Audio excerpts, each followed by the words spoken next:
তো বাড়িতে হচ্ছে আজকে চিকেন আর ভাত। চিকেন হলে বাড়িতে সাধারণত আর কোনো কিছু তরকারি আমি করি না, কেউ অতটা খেতেও চায় না।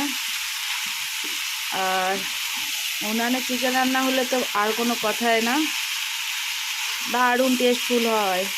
যারা উনানে রান্না করে খায় একমাত্র তারাই বোঝে কতটা টেস্টি হয়।